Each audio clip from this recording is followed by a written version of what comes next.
نبی صلی اللہ علیہ وآلہ وسلم کو اللہ تعالیٰ نے جو بڑی نعمتیں عطا فرمائی ہیں ان میں سے ایک اس صورت کا نزول بھی ہے، جس میں بشارت دی گئی کہ انا اعطیناک الکوثر، ہم نے آپ کو الکوثر عطا فرمایا، فصل لربک وانحر، پس آپ نماز پڑھیں اور اپنے رب کا نام لے کر قربانی کریں، ان شانئک ھو الابتر، بے شک آپ کا دشمن ہی بے نام و نشان رہے گا۔ ظاہر ہے وہ کافر کہتے تھے آپ علیہ السلام کا کوئی بیٹا نہیں ہے، اور ظاہر ہے کہ عرب کے کلچر کے اندر بیٹے نہیں آگے مشن کو لے کے چلنا ہوتا تھا، تو وہ کہتے تھے کہ نبی علیہ السلام کے بچے بچپن میں فوت ہوئے، صرف بیٹیاں ہی ہیں، تو آپ کے مشن کو آگے لے کے کون چلے گا؟ تو اللہ تعالیٰ نے فرمایا کہ ہم نے تو اپنے نبی کو خیر کثیر عطا فرمائی ہے، آپ کو اللہ تعالیٰ کروڑوں روحانی بیٹے دے گا جو آپ کی دعوت قبول کرنے والے ہیں۔ اس کانٹیکسٹ میں صحیح بخاری میں ایک حدیث ہے کہ حضرت ابن عباس رضی اللہ تعالیٰ عنہما کہتے ہیں، امام بخاری اسی آیت کے کانٹیکسٹ میں اسے لے کے آئے ہیں، کہ یہ الکوثر سے مراد خیر کثیر ہے، یعنی ہر خیر آپ علیہ السلام کو کثرت کی تعداد میں دیا گیا، فضائل کثرت سے ہیں، آپ صلی اللہ علیہ وآلہ وسلم کی اولاد کثرت سے ہے، آپ صلی اللہ علیہ وآلہ وسلم کے فالورز کثرت سے ہیں، دنیا میں بھی اور جنت میں جانے والے بھی۔ بخاری مسلم دونوں میں حدیث ہے کہ جنتیوں کا نصف میری امت سے ہوگا، اور ابن ماجہ میں حدیث ہے کہ جنتیوں کی 120 میں سے 80 صفحے میری امت سے ہوں گی۔ تو یہ خیر کثیر ہے آپ کو عطا فرمایا گیا۔ تو بخاری کی اس حدیث میں آتا ہے کہ عبداللہ بن عباس کا جب یہ قول بیان کرتے ہیں حضرت سعید ابن جبیر، تو ان کو بعض تبع تابعین کہتے ہیں کہ جب ہم لوگوں سے یہ بیان کرتے ہیں نا کہ اس سے مراد خیر کثیر ہے، تو لوگ کہتے ہیں کہ نہیں، الکوثر سے مراد جنت کی ایک نہر ہے الکوثر۔ تو سعید ابن جبیر کہتے ہیں کہ جنت کی وہ نہر بھی تو خیر کثیر میں داخل ہے، حضور کو جو جنت کی نعمتیں ملیں گی وہ بھی کثرت کے ساتھ ملیں گی۔ تو یہ اس کی جو تفسیر ہے نا خیر کثیر والی، یہ سب سے آپٹیمل ہے، اس میں جو ہے وہ حوض کوثر بھی شامل ہے، جو صحیح مسلم میں حدیث ہے کہ نبی صلی اللہ علیہ وآلہ وسلم صحابہ میں بیٹھے تھے تو آپ کو اچانک ایک اونگ آئی، تھوڑی دیر بعد جب آپ کی آنکھ کھلی تو آپ مسکرا رہے تھے، اور پھر آپ نے کہا کہ ابھی ابھی اللہ تعالیٰ نے مجھ پہ یہ آیات نازل کی ہیں، بسم اللہ الرحمن الرحیم، یعنی آپ علیہ السلام نے بسم اللہ سے اسے سٹارٹ کیا، انا اعطیناک الکوثر فصل لربک وانحر ان شانئک ھو الابتر، اور پھر آپ نے فرمایا کہ جانتے ہو یہ الکوثر کیا ہے؟ تو صحابہ نے کہا اللہ اس کا رسول بہتر جانتے ہیں۔ تو آپ صلی اللہ علیہ وآلہ وسلم نے فرمایا یہ جنت میں ایک نہر ہے جو مجھے اللہ تعالیٰ نے عطا فرمائی ہے، اور اس کے کنارے کی جو مٹی ہے وہ کستوری سے زیادہ خوشبودار ہے، اور اس کے برتن آسمان کے ستاروں کے برابر ہیں۔ اور صحیح بخاری میں آتا ہے کہ شب معراج جب نبی علیہ السلام جنت میں سیر کر رہے تھے تو وہاں آپ کو ایک نہر دکھائی گئی، اور جبرائیل علیہ السلام نے کہا کہ یہ وہ الکوثر ہے جو آپ کو اللہ تعالیٰ نے عطا کی ہے، اور آپ صلی اللہ علیہ وآلہ وسلم کے الفاظ ہیں بخاری مسلم دونوں میں کہ اس کا جو مشروب ہے وہ دودھ سے زیادہ سفید، شہد سے زیادہ میٹھا، اور اس کی خوشبو کستوری کی خوشبو سے زیادہ ہے، اور جو کوئی ایک دفعہ میرے حوض کوثر سے وہ مشروب پی لے گا اسے کبھی بھی پیاس نہیں لگے گی۔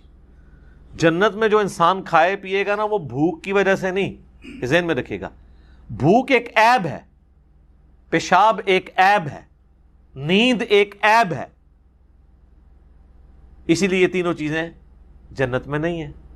جنت میں انسان کھائیں گے لذت لینے کے لیے، پیشاب نہیں ہوگا، بخاری مسلم میں الفاظ ہیں خوشبودار ڈکار آئے گی، سارا کھانا ہضم۔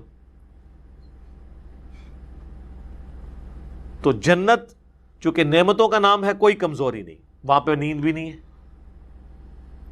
یہاں پہ تو ہم نیند کیوں یوز کرتے ہیں؟ تاکہ ہم نیکسٹ 24 گھنٹے میں پرفارم کر سکیں، یہ بلکہ بیٹری چارج ہوتی ہے۔ وہ میری خالہ جو ہے نا وہ بڑے پیارے الفاظ استعمال کرتی ہیں. ان کی بیٹیاں جب چھوٹی تھی نا تو سوئی ہوتی تھی نا تو کون سے پوچھتا تھا بیٹیاں کتنے, کہتے ہیں چارجنگ تے لائی ہیں, کیونکہ بچے جب اٹھتے ہیں نا پھر تو آپ ان کو سنبھال بیٹھے, جب تک یہ سونا نہ جائیں سکون نہیں آتا. تو وہ جو سوتے ہیں نا وہ چارجنگ پہ لگے ہوئے ہوتے ہیں, پھر جیسے صبح انہوں نے اٹھنا نا اٹھلی اوپرلی کر دینی ہے. تو قیامت میں جنت والے دن آپ کو جنت میں چارجنگ کی ضرورت نہیں ہے, بلکہ نیند وہاں پہ ضرورت ہی نہیں. اللہ تعالیٰ نے ویسے ہی انسان کو اتنی انرجی دی ہوئی ہوگی. تو لہٰذا آپ علیہ السلام کا جو فرمان ہے نا کہ جو ایک بار پیے گا وہ کبھی پیاسا نہیں ہوگا, تو کسی کے ذہن میں خیال آ سکتا ہے کہ پیاسا نہیں ہوگا تو پھر پانی کی لذت کیا. وہ اللہ تعالیٰ نے جنت کی نعمتوں میں لذت ہی اتنی رکھی ہے کہ انسان لذت کی وجہ سے اس کو استعمال کرے گا. اور پھر انہی احادیث میں بخاری اور مسلم کے موجود ہے کہ میرے حوض کوثر پہ پھر ایسے لوگ بھی لائے جائیں گے جنہیں میں پہچانتا ہوں گا, اور جب میں انہیں مشروب پلانے لگوں گا تو میرے ان کے درمیان ایک آڑ قائم کر دی جائے گی. تو میں کہوں گا یہ تو میرے صحابہ ہیں, اصحابی اصحابی. امتی والی روایتیں بھی ہیں بخاری مسلم میں, اصحابی والی بھی ہیں. تو مجھے بتایا جائے گا کہ یا رسول اللہ آپ کو نہیں پتا آپ کے بعد انہوں نے دین میں بدعتیں جاری کر دی تھیں اور الٹے قدم پھر گئے تھے. تو آپ صلی اللہ علیہ وآلہ وسلم فرماتے ہیں کہ پھر میں کہوں گا سحقا سحقا لمن غیر بعدی, ان پہ پھٹکار ہو, ان کو مجھ سے دور کر دو جنہوں نے میرے بعد میرے دین کو بدل دیا. یہ حدیث بخاری اور مسلم دونوں میں ہے, اور حوض کوثر والے چیپٹر میں امام مسلم اسے لے کے آئے ہیں, بخاری میں موجود ہے. اس حدیث پہ کامنٹس ہیں عبداللہ ابن ابی ملیکہ تابعی کے. وہ جب بھی حدیث بیان کیا کرتے تھے تو وہ کہا کرتے تھے اے اللہ ہم تجھ سے یہ دعا کرتے ہیں کہ تیرے نبی کی وفات کے بعد ان کے دل سے الٹے قدم نہ پھریں, آمین ثم آمین. تو اللہ تعالیٰ ہمیں حوض کوثر پہ آپ صلی اللہ علیہ وآلہ وسلم کے مبارک ہاتھوں سے مشروب نصیب فرمائے. یہ دعا انسان کو اپنے لیے کرنی چاہیے. ظاہر ہے کہ وہ اہل جنت ہوں گے. اور بخاری مسلم میں کہ اس کے جو برتن ہیں نا وہ برتن ہی آسمان کے ستاروں کے برابر اس کی تعداد ہے. پورا ایک نقشہ کھینچا گیا. آپ مشکات کی 30 جلد میں حوض کوثر اور شفاعت والا چیپٹر نکالیں تو آپ کو وہ ساری احادیث مل جائیں گی. ترمذی اور ابن ماجہ میں ایک وہ حدیث بھی بڑی مشہور ہے جو حضرت انس ابن مالک کہتے ہیں کہ یا رسول اللہ کیا میری شفاعت کریں گے؟ تو آپ فرمایا میں کروں گا. تو یا رسول اللہ قیامت والے دن میں آپ کو کہاں تلاش کروں؟ تو آپ علیہ السلام فرمایا میزان عمل پہ آ جانا جہاں میرے امتیوں کے نام مال تل رہے ہوں گے. یا رسول اللہ وہاں نہ پاؤں تو فرمایا حوض کوثر پہ آ جانا. عرض کی وہاں پہ بھی نہ پاؤں تو فرمایا پھر پل صراط پہ آ جانا.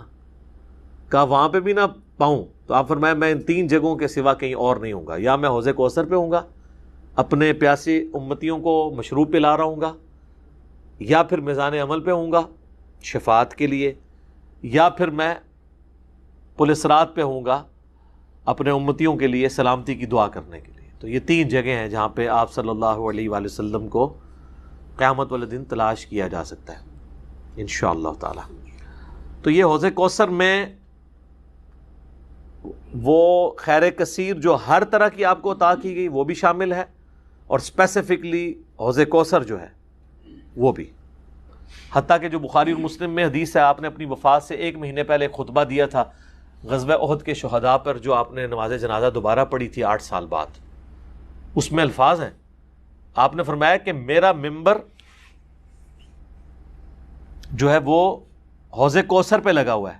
یہ خیر یہ والے جو الفاظ ہیں یہ دوسری حدیث میں, کیونکہ وہاں پہ ممبر نہیں تھا. یہ الفاظ ہیں بخاری اور مسلم کی وہ حدیث کہ میرے گھر سے میرے ممبر سے میرے گھر تک جنت کے ٹکڑوں میں سے ایک ٹکڑا ہے ریاض الجنہ. اس میں الفاظ ہیں اور میرا ممبر جو ہے وہ حوض کوثر پہ لگا ہوا ہے. یعنی آپ علیہ السلام وہ دیکھ رہے تھے حوض کوثر کا منظر, ٹائم میں گزار کے آپ کو دکھایا گیا. وہ جو بخاری مسلم کی وہ والی حدیث ہے عقبہ بن عامر والی, جو شہدائے احد پہ آپ نے 8 سال بعد جنازہ پڑھا اپنی وفات سے 1 مہینہ پہلے, اور عقبہ ابن عامر کے الفاظ ہیں یہ آخری دفعہ میں نے رسول اللہ کو ممبر پہ دیکھا, اس کے بعد میں نے آپ کو نہیں دیکھا. تو اس میں الفاظ ہیں آپ نے فرمایا کہ میں اپنے حوض کوثر کو اس وقت بھی دیکھ رہا ہوں, اور دیکھنا میرے بعد جو ہے وہ مجھے تم سے ہی خطرہ نہیں کہ تم شرک میں مبتلا ہو جاؤ گے, بلکہ مجھے خطرہ ہے کہ تم دنیا کے مال میں پڑ جاؤ گے اور پھر اس کی لالچ میں ایک دوسرے کو قتل کرو گے اور تم بھی تباہ و برباد ہو جاؤ گے جس طرح اگلی قومیں تباہ و برباد ہو گئی. تو اس میں بھی حوض کوثر کے الفاظ موجود ہیں. اور پھر میرے ایک کربلا والے ریسرچ پیپر میں بھی آپ کو پتہ ہے ایک حدیث ہے جو میں نے حوض کوثر کا ذکر اس حدیث کے اندر بھی موجود ہے. جب وہ سنن ابی داؤد کی ایک حدیث ہے نا, وہ عبید اللہ ابن زیاد کے پاس ایک وہ آتا ہے, ہاں یہ ابو داؤد کے اندر 4749 ہے. ابو طالوت تابعی کہتے ہیں کہ میں ابو برزہ کو میں نے دیکھا کہ وہ گورنر یزید عبید اللہ ابن زیاد کے پاس آئے جب کہ وہ دسترخوان پر تھا, تو اس نے ابو برزہ کو آتے ہوئے دیکھا اور کہا کہ یہ تمہارا ٹھگنا محمدی ہے. استغفر اللہ. ان کا قد چھوٹا تھا تو ان کا اے گینڈا محمدی, یعنی محمدی اس نے اس لیے کہا کہ وہ حضور کا صحابی تھا. تو یہ کتنی سخت توہین کی عبید اللہ ابن زیاد نے. یہ وہی خبیث ہے جس کے بارے میں بخاری میں 3748 نمبر حدیث ہے, جس میں امام بخاری نے حسین کے ساتھ علیہ السلام لکھا ہے کہ یہ حضرت حسین کے حسن میں کلام کرنے لگا تو انس ابن مالک نے کہا کہ رسول اللہ کے سب سے زیادہ مشابہت رکھنے والے حسین تھے. یہ وہی عبید اللہ ابن زیاد ہے. تو یہ صحابہ کے گستاخ ہیں, آل امیہ ہیں, یہ بنو امیہ کے خدمت گار. تو اب آپ دیکھیں جب اس نے یہ بات کی نا تو حضرت ابو برزہ اس کی طنزیہ بات کو سمجھ گئے. آپ نے فرمایا مجھے گمان نہیں تھا کہ میں ایسے لوگوں کے دور حکومت تک زندہ رہوں گا جو مجھے رسول اللہ کی صحبت پر آر دلائیں گے, کہ میری زندگی میں یہ وقت بھی آنا ہے کہ رسول اللہ کی وجہ سے ہمیں پوری دنیا پہ غلبہ ملا, اور اس غلبے کی حکومت کو جو لوگ انجوائے کر رہے ہیں عرب کے بدو, یہ رسول اللہ سے میری نسبت پہ مجھے آر دلائیں گے کہ مجھے کہہ رہے ہیں کہ ٹھگنا محمدی, یعنی پنجابی سے کہتے ہیں گینڈا محمدی, نعوذ باللہ. تو اب اس نے فوراً پینترا بدلا. وہ کہنے لگا کہ محمد صلی اللہ علیہ وسلم کی صحابیت تمہارے لیے باعث زینت ہے, آر کا سبب نہیں. پھر کہنے لگا کہ میں نے تمہیں اس لیے بلوایا ہے کہ تم سے حوض کوثر کے بارے میں پوچھوں, کیا تم نے رسول اللہ سے اس کے بارے میں کچھ سنا ہے؟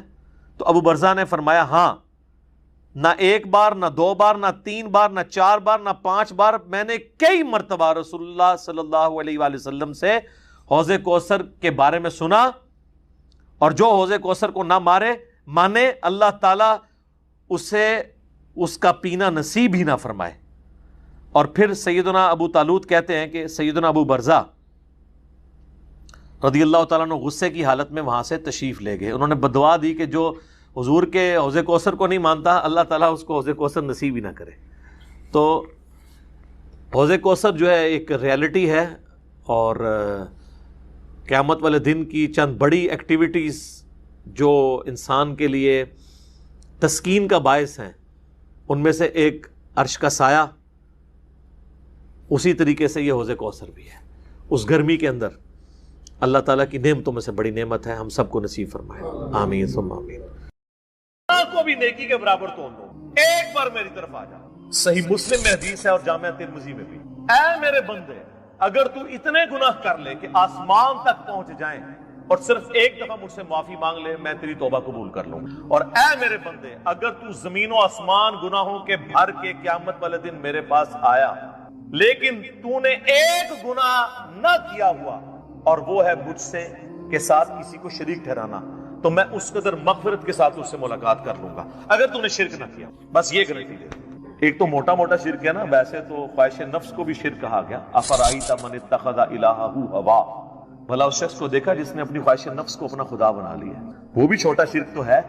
فجر کے وقت اذان کی آواز سن کے مسجد میں نہ جانا اور اپنے نفس کی پیروی کرنا, یہ بھی شرک کی ایک فارم ہے.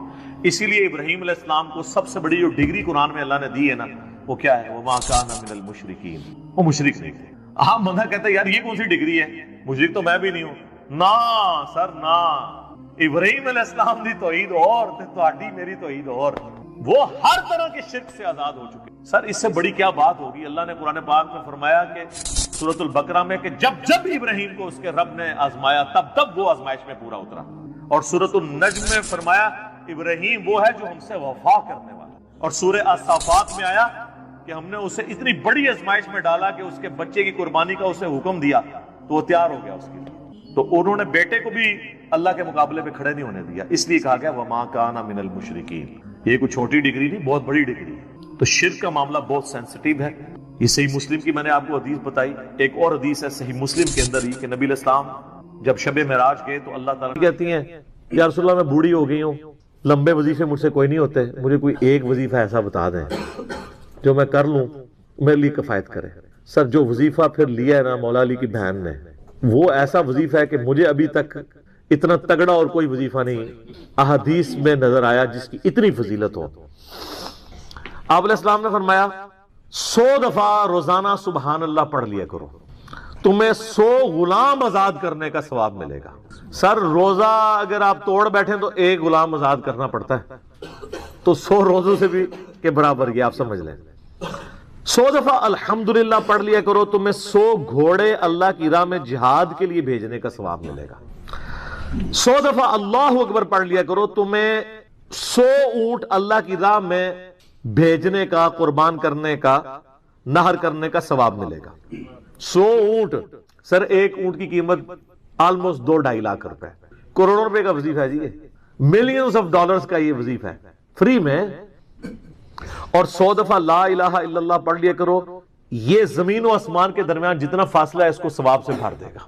سر لا الہ الا اللہ کے پھر برابری کون کر سکتا ہے؟ وہ حدیث بطاقہ ہے نا، کاغذ کے پرزے والی حدیث جامع ترمذی میں، کہ ایک شخص کے 99 دفاتر گناہوں کے کھولے جائیں گے اور نامہ مال تل رہا ہوگا تو اللہ تعالیٰ فرمائے گا میں کسی کے ساتھ ناانصافی نہیں کرتا، دوسری طرف ایک کاغذ کا ٹکڑا ڈالا جائے گا جس پہ لا الہ الا اللہ لکھا ہوگا۔ وہ شخص کہے گا یہ ایک ٹکڑا کیا کر سکتا ہے، بس وہ رکھنے کی دیر ہوگی، وہ پڑھنا بھاری ہو جائے گا۔ اللہ کے نام سے تو وزنی کوئی چیز نہیں ہو سکتی، اسے کہتے ہیں کاغذ کے پرزے والی حدیث، اس کے لیے جنت کا حکم ہو جائے گا۔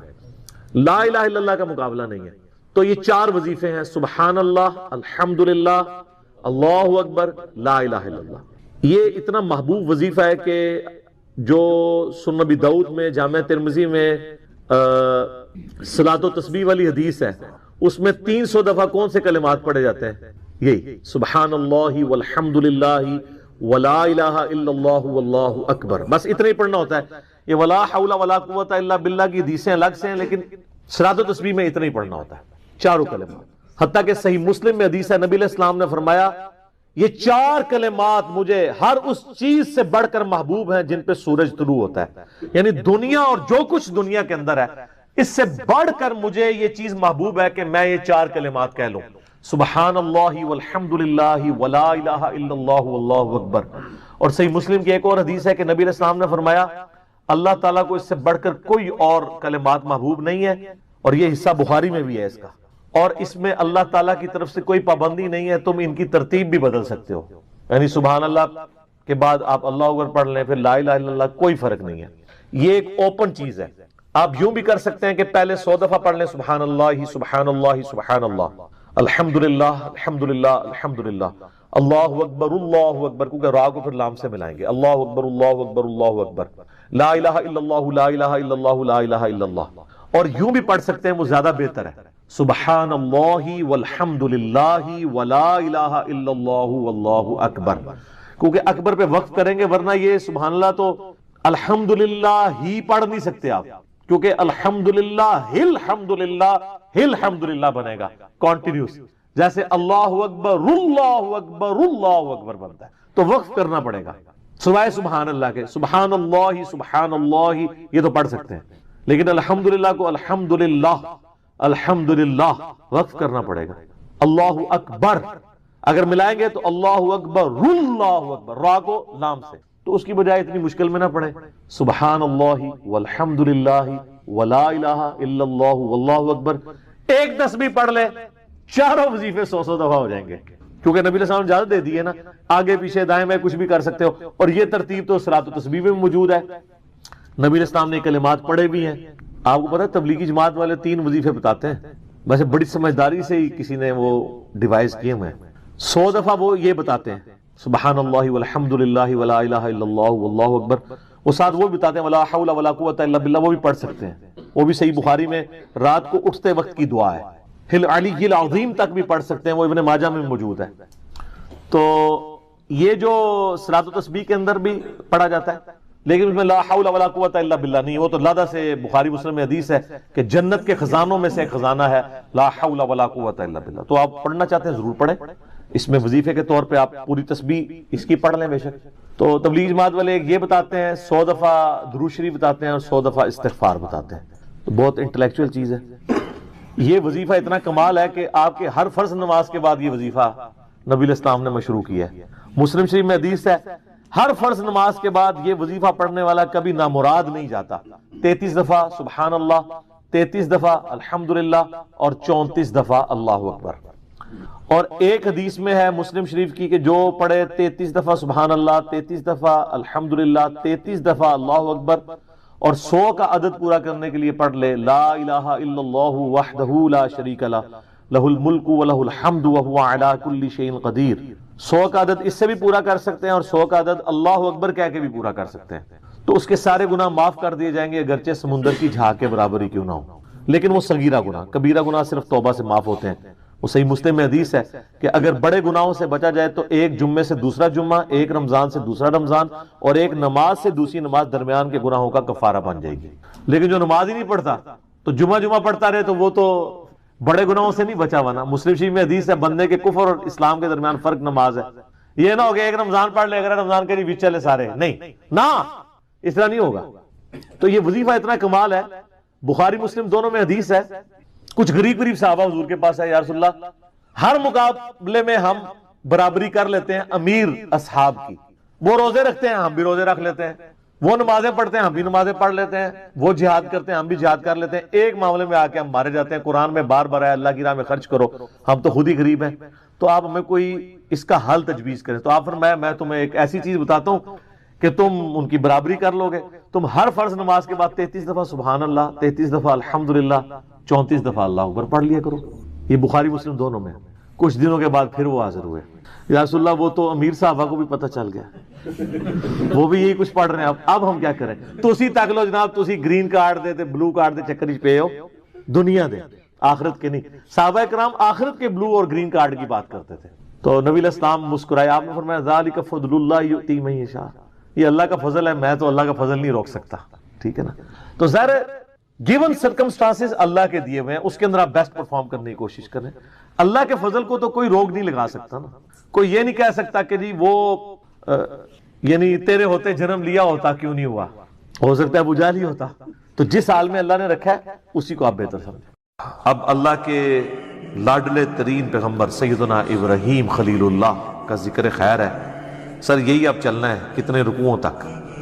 کیا سوز و گداز ہے جی، کیا عشق کیا اللہ نے اپنے اس بندے کے ساتھ، اور اس بندے نے کیا عشق نبھایا ہے اپنے رب کے ساتھ. ہائے ہائے ہائے. سر یہ پہلا آپ سرٹیفکیٹ دیکھیں، میں کہتا ہوں اس کائنات میں کسی شخص کو یہ سرٹیفکیٹ مل جائے نا تو وہ اس سے بڑی کوئی ڈگری اس کے لیے نہیں ہو سکتی. وَإِذِ ابْتَلَىٰ إِبْرَاهِيمَ رَبُّهُ بِكَلِمَاتٍ، اور جب آزمایا ابراہیم کو اس کے رب نے جس آزمائش میں. یہ ترجمہ ہے اس کا، جب آزمایا اس کے رب نے اسے جس آزمائش میں، فَأَتَمَّهُمْ، تو اس نے اس کو فلائنگ کلرز کے ساتھ اول ڈگری میں اس کے اندر جو ہے وہ کامیابی حاصل کی. سر دیکھیں نا کہاں نہیں آزمایا. آگ میں پھینکا گیا آخری وقت تک. آپ کا کلام کیا ہے؟ صحیح بخاری کے الفاظ ہیں، آگ میں پھینکنے لگے ہیں حسبنا اللہ ونعم الوکیل. ہائے ہائے. سر اسرائیلی روایتوں میں تو یہاں تک ملتا ہے، چونکہ اسرائیلی روایتوں کے بارے میں جو قرآن و حدیث سے نہ ٹکرائیں، صحیح بخاری کے الفاظ ہیں کہ بنو اسرائیل کی روایتوں کو بیان کرنے میں حرج نہیں ہے، نہ ان کی تصدیق کرو نہ تکذیب کرو. اس لیے کہ ہو سکتا ہے کتاب و سنت کے خلاف ہو تم تصدیق کر دو، اور ہو سکتا ہے کتاب و سنت کے عین مطابق ہوں اور تم اس کی تکذیب کر دیتے ہو. تو جو فٹ ان بیٹھتی ہیں ہم ان کو اس طریقے سے لیتے ہیں. تو یہ اسرائیلی روایتوں میں ملتا ہے یہودیوں کے ہاں کہ اس وقت اللہ تعالیٰ نے آزمائش کے طور پہ حضرت جبرائیل علیہ السلام کو انسانی شکل میں بھیجا حضرت ابراہیم کو ٹیسٹ کرنے کے لیے. اور اس نے آ کے کہا کہ حضرت اگر آپ کے تو میں آپ کو بچا لیتا ہوں. اچھا حضرت ابراہیم علیہ السلام کو یہ پتا بھی تھا یہ فرشتہ اللہ کی طرف سے ہے. تو انہوں نے کہا جبرائیل جس کے لیے مجھے پھینکا جا رہا ہے وہ دیکھ رہا ہے نا، مجھے تیری حاجت نہیں ہے. حسبنا اللہ ونعم الوکیل. اور یہ مجھے بالکل حضرت ابراہیم کے کریکٹر میں فٹ ان بیٹھتی ہوئی یہ بات لگتی ہے کہ واقعی ایسا ہوا ہوگا. ابراہیم علیہ السلام اتنے خوددار تھے اس حوالے سے کہ انہوں نے جبرائیل کو بھی ایکسیپٹ نہیں کیا. قال انی جاعلک للناس اماما. سر یہ قربانیوں کے بعد پھر ڈگری مل رہی ہے. پھر وہ سب سے بڑی قربانی جو 87 سال کی عمر میں جا کے اللہ تعالیٰ نے بیٹا دیا. جب اپنی عمر 99 ایئرز ہوئی، بچے کی عمر 12 سال ہوئی، کہا جی اس کو ذبح کرو.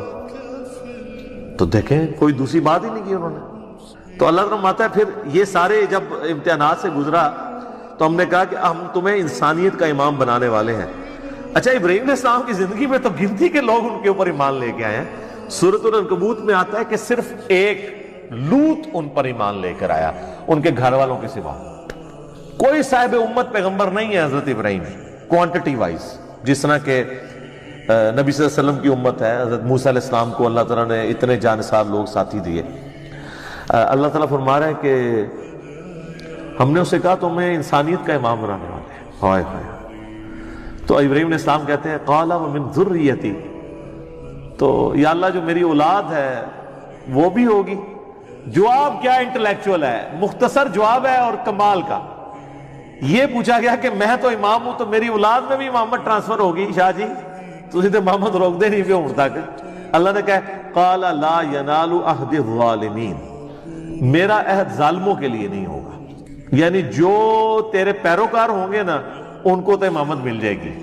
امامت سے مراد یہ کوئی منصب یا کوئی امام مسجد کی ڈگری نہیں ہے. مراد یہ کہ وہ لوگوں کو دین سکھائیں گے. انبیاء کا جو دین ہے وہ جو اللہ نے ان کو دیا ہے وہی کے ذریعے اس کا تعارف کروائیں گے امتوں کو. تو اللہ نے فرما دیا اس میں بھی کہ تیری اولاد میں بھی کوئی ہوا نا اگر وہ ظالم ہوا, اپنی جان پہ ظلم کرنے والا. سب سے بڑا ظلم کون سا ہے؟ شرک. ان الشرک لظلم عظیم, سورہ لقمان آیت نمبر 13. اگر تیری اولاد کے اندر کوئی ظلم کرنے والا ہوا, چاہے وہ شرک کرنے والا یا گناہ کبیرہ کرنے والا, وہ کوئی امام نہیں بنے گا. آپ بے شک کہتے رہے سید نے سوٹا لا رہے ہیں جی, سید ہیں جی, گوٹے گڈے پکڑو. اور اللہ تعالیٰ فرما رہا ہے ابراہیم جو تیرے طریقے پہ نہیں چلے گا نا اس کے لیے کوئی ڈگری نہیں ہوگی. تو اس میں یہ امپلائڈ ہے کہ اگر تیری اولاد میں کوئی تیرے طریقے پہ چلے گا تو وہ امام بھی وہی ہوگا. تو امام حسین ہے نا امام, سر امام حسن ہے نا امام, وہ ڈیزرو کرتے ہیں. ابراہیمی اولاد ہے, انہوں نے پرفارم بھی کی ہے. تو قرآن سے یہ حسنین کریمین کی امامت قرآن سے ثابت ہوتی ہے. یہ والی امامت وہ ڈیوائن امامت نہیں کہ جو ختم نبوت کے منافی ہے. اس میں تو میرا کلپ بھی آپ دیکھ لیں, عقیدہ امامت یوٹیوب پہ جا کے. تو اللہ تعالیٰ فرماتا ہے ظالموں کو عہد نہیں ملے گا. ہاں تیری اولاد میں کوئی تیرا پیروکار ہوگا. تو یہ وہی حدیث صحیح مسلم کی کہ جس کو اس کے عمل نے پیچھے چھوڑ دیا اس کا نسب اسے آگے نہیں لے کے جا سکتا. اللہ اکبر. وَإِذْ جَعَلْنَا الْبَيْتَ مَثَابَةً لِلنَّاسِ وَأَمْنًا, اور جب ہم نے بنایا اس خانہ کعبہ گھر کو مرکز لوگوں کے لیے اور امن کی جگہ بنا دیا. وَاتَّخِذُوا مِن مَّقَامِ إِبْرَاهِيمَ مُصَلًّى, اور ہم نے حکم دیا اپنے محبوب صلی اللہ علیہ وآلہ وسلم کو کہ ابراہیم کے کھڑے ہونے کی جگہ کو اپنا مصلی بناؤ. اچھا نبی علیہ السلام جب تک مکے میں تھے نا تو آپ کھڑے ہوتے تھے مستجاب دیوار کی طرف. یعنی یہ قبلہ شریف ہے نا, اگر آپ دیکھیں ریکٹینگولر ہے یوں. پاکستان سے اگر آپ دیکھ رہے ہو نا تو یہاں پہ مقام ابراہیم ہے, ٹھیک ہے جی, آلموسٹ کعبے کے اس طرف. اور یہاں پہ خانہ کعبے کا دروازہ ہے اور اس کارنر پہ حجر اسود ہے, ٹھیک ہے. اور یہ جو دیوار ہے نا یہ والی, یہ کہلاتی ہے مستجاب. 70 انبیاء کا مصلی ہے, کیونکہ یہاں پہ اگر کوئی کھڑا ہونا تو اس کا رخ بیت المقدس کی طرف ہو جاتا ہے. اور اس دیوار کے بالکل اپوزٹ حتیم ہے. حتیم کی جو اپوزٹ والی دیوار ہے اسے مستجاب کہتے ہیں. تو نبی علیہ السلام یہاں کھڑے ہو کے نماز پڑھتے تھے تو دونوں قبلوں استقبال ہو جاتا تھا. حضرت عمر کی خواہش تھی کہ نبی علیہ السلام اپنا مصلی بدلے, انہوں نے مشورہ بھی دیا. بخاری مسلم میں حدیث ہے حضرت عمر کی, آپ عارضی دیکھیں. حضرت عمر کہتے ہیں کہ میں نے 4 باتوں میں اپنے رب کی موافقت کی. وہ یہ بھی کہہ سکتے تھے کہ میرے رب نے میری موافقت کی, کیونکہ مشورہ تو پہلے حضرت عمر نے دیا تھا. لیکن حضرت عمر کا یہ ماننا تھا کہ میرے دل میں بھی جو خیال آتا ہے نا وہ بھی تو اللہ کی طرف سے ہی آتا ہے. ایک انہوں نے کہا کہ میں نے نبی علیہ السلام کو مشورہ دیا تھا کہ ابراہیم کے کھڑے ہونے کی جگہ کو نا مصلی بنایا جائے. جب آپ یہاں پہ کھڑے ہوں گے تو پھر اعلانیہ ہوگا کہ اب وہ تو قبلہ گیا, اب صرف یہ. تو دوسرا مشورہ دیا تھا کہ آپ کی جو ازواج ہیں یہ رات کو جب قضاء حاجت کے لیے نکلتی ہیں تو پردے کا حکم ان کو دیں, تو آیت فردہ نازل ہوگی. تیسرا منافقین کا جنازہ آپ نہ پڑھیں, تو سورہ توبہ میں آ گیا اندھا آپ نے کسی منافق کا جنازہ نہیں پڑھنا. چوتھا غزوہ بدر کے قیدی جو ہیں ان کو قتل کیا جائے. حضور رقیق القلب تھے، حضور نے فدیہ لے کے چھوڑ دیا. وہاں پہ بھی آیات نازل ہوئی کہ ان کو قتل کرنا چاہیے تھا، چلو اب جو ہوا وہ ٹھیک. یہ 4 باتوں میں اس میں سے ایک یہ تھی. مقام ابراہیم آج بھی موجود ہے. دیوار والی جہاں پہ خانہ کعبہ کا دروازہ ہے، اس والی دیوار میں سامنے آپ کو نظر آئے گا ہر عمرے کے اینڈ پہ، اور جب عام طواف بھی آپ کرتے ہیں 7 چکروں کے بعد وہاں پہ 2 نفل اس کی سیدھ میں پڑھنے ہوتے ہیں. وہ اس وقت یلو کلر کی آپ کو ایک سمجھ لیں 6 یا 7 فٹ کی ایک عمارت چھوٹی سی نظر آئے گی جو گرل سی بنی ہوئی ہے پیتل کی. اس کے اندر ایک پتھر ہے، وہ حضرت ابراہیم کی یاد کے طور پر موجود ہے، جس کے اوپر وہ کھڑے ہوتے تھے. تو وہ جو حضرت ابراہیم علیہ السلام یعنی دیواریں اوپر جاتی تھی وہ پتھر بھی اونچا ہوتا جاتا تھا. اس وقت ظاہر کوئی کرین نہیں تھی، یہ اللہ کی طرف سے غیبی تھا معاملہ. تو اینڈ پہ اس پتھر کے اوپر حضرت ابراہیم علیہ السلام کے قدموں کے نشان بھی موجود ہیں، حالانکہ وہ ہارڈ چیز ہے، نرم چیز نہیں ہے. آج کل تو آپ ڈال سکتے ہیں نشان، سیمنٹ والی جگہ پہ ڈالیں بعد میں خشک کر لیں، لیکن ٹینچر پتھر کے اوپر، چٹیل پتھر کے اوپر یہ احترام اللہ تعالیٰ نے ایک معجزے کے طور، وہ آج تک وہ پتھر بھی وہاں موجود ہے.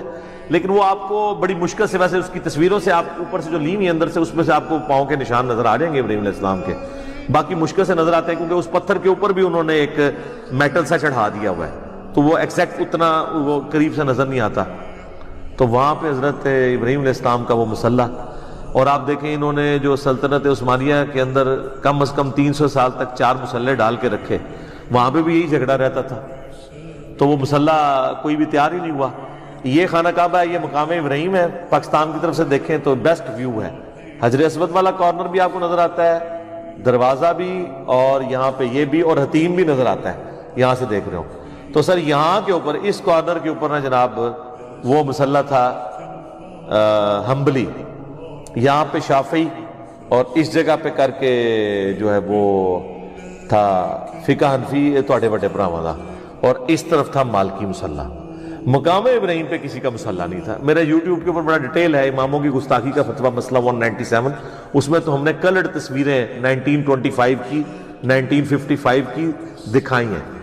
تو آپس میں جھگڑتے تھے، ساروں کی خواہش تھی کہ ساڈا امام جڑا وہ ابراہیمی ہے، تو ابراہیم علیہ خالی ابراہیمی کا. تو یہ بدبخت رہے 300 سال تک کسی کو توفیق ہی نہیں ہوئی مقام ابراہیم پہ کھڑے ہونے کی، کیونکہ وہ کہتے تھے ٹھیک ہے اسی بھی نہیں کھلواؤں گے، تسی بھی نہیں کھلو گے، نہ کھیلیں گے نہ کھیلنے دیں گے. جب سعودی حکومت نے یہ 4 مصلے اٹھوائے تو انہوں نے مقام ابراہیم پہ اتنے 100 سال کے بعد واپس امام میں کعبہ کو کھڑا کر کے 4 مصلے اٹھوائے الحمدللہ. تو یہ مقام ابراہیم کی ہسٹری ہے، بڑی انٹرسٹنگ ہے اور بڑی دکھی بھی ہے اس حوالے سے کہ امت کیا کرتی رہی ہے اس مقام ابراہیم کے ساتھ، جس کو قرآن میں کہا گیا تھا کہ مصلی بنانا ہے. وَأَحِدْنَا إِلَىٰ إِبْرَاهِيمَ وَإِسْمَاعِيلَ، اور ہم نے ابراہیم سے اور اسماعیل سے یہ عہد لیا تھا، ان کے بیٹے اسماعیل سے، أَن طَهِّرَ بَيْتِيَ لِلطَّائِفِينَ وَالْعَاكِفِينَ وَالرُّكَّعِ السُّجُودِ. یار دیکھیں پیغمبروں کو اللہ کہہ رہا ہے، سب سے جلیل القدر پیغمبر اور اس کا بڑا بیٹا اسماعیل، اللہ کہہ رہا ہے ہم نے دونوں باپ بیٹا دونوں پیغمبروں کو کہا کہ صفائی کرو ہمارے گھر کی، یہاں پہ طواف کرنے والوں کے لیے، اعتکاف کرنے والوں کے لیے، اور رکوع اور سجود ادا کرنے والوں کے لیے میرے گھر کو صاف رکھو. مسجد کی صفائی کرنا کس کی سنت ہے؟ نبیوں کی. اور یہ کام کس نے اسائن کیا ہے؟ اللہ نے. سر یہ بھی فضیلت ہے. ویسے تو بخاری مسلم میں کئی احادیث ہیں مسجد کی صفائی کی فضیلت کے اوپر، لیکن یہ قرآن میں آ گیا کہ اللہ نے کہا کہ میرے گھر کو صاف ستھرا رکھو، للطائفین طواف کرنے والوں کے لیے، والعاکفین اور اعتکاف کرنے والے کے لیے، والرکع السجود اور رکوع اور سجدے کرنے والوں کے لیے. بل یہ آپ کو داد دینی پڑے گی کہ اس وقت کی جو سعودی حکومت ہے، یقین کریں جس کمٹمنٹ کے ساتھ ان لوگوں نے حرمین شریفین کا انتظام رکھا ہوا ہے، ایٹ لیسٹ 4000 کے قریب تو ملازمین ہیں صرف حرم مکہ میں جو ہر وقت صفائی کے اوپر مامور ہیں. ہزاروں وہاں پہ آپ کو پیتل کے ملیں گے ریکس جن کے اندر قرآن رکھے ہوئے ہیں، وہ اس کو صاف کرتے رہتے ہیں، ڈسٹ ٹھیک ہے.